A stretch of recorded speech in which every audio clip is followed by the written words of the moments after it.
Hey guys, welcome to the channel. Before we jump into this review, give you a wrist check. I'm wearing the new orange Monster today, a very bold, loud, and obnoxious design from Seiko.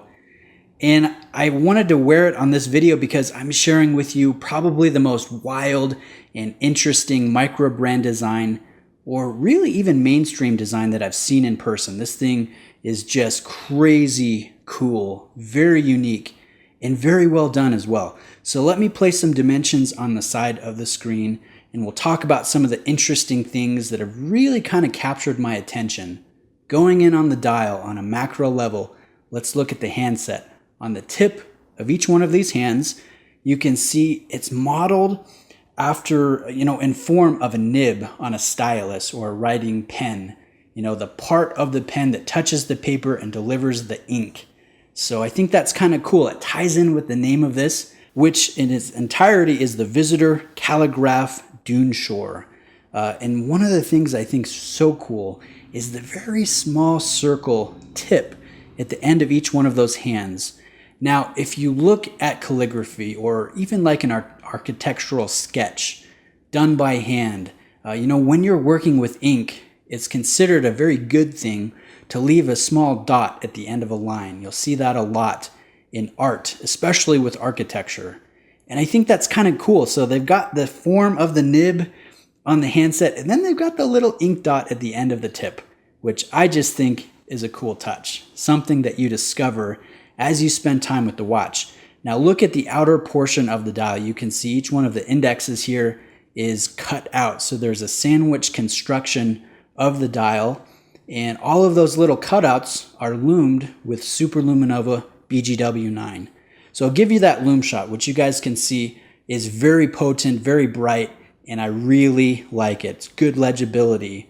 And if you look at the date at the 3 o'clock position, you can see even the number is loomed very faintly. That is cool attention to detail.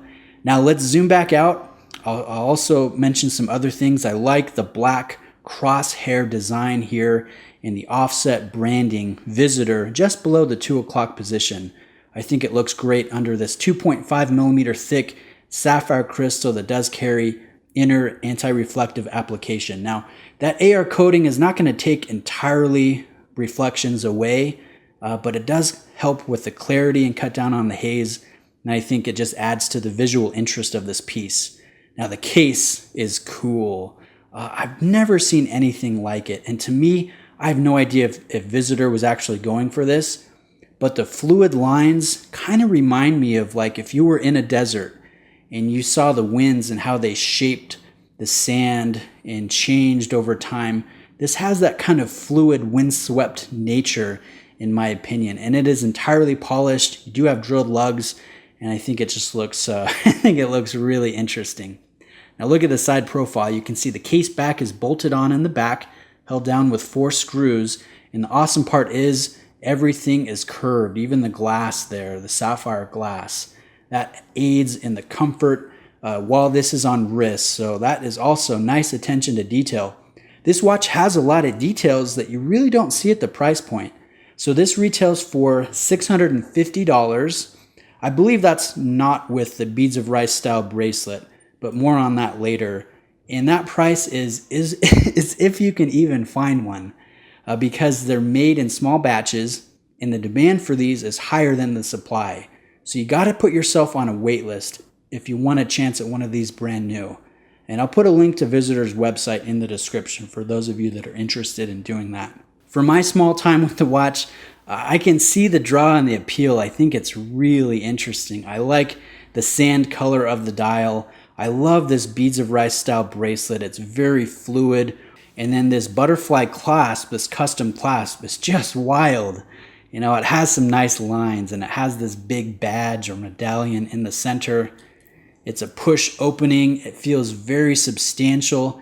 And surprisingly, it's not unwieldy when you got it on wrist. It actually kind of, blends pretty well and helps balance out the weight of the case on wrist, which I like that. So all in all, this is a really fun, wild design. Obviously, it's not for everybody, but I think it's really cool. And I like the originality and the boldness that Visitor is bringing to the table.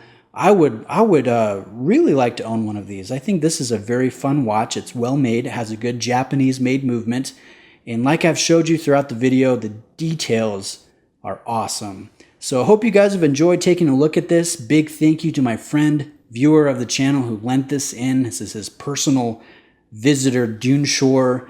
This has just been awesome to spend a little bit of time with. So big thank you to you guys for watching. Let me know if you have any questions. Reach out to me. I'll see you in the next video.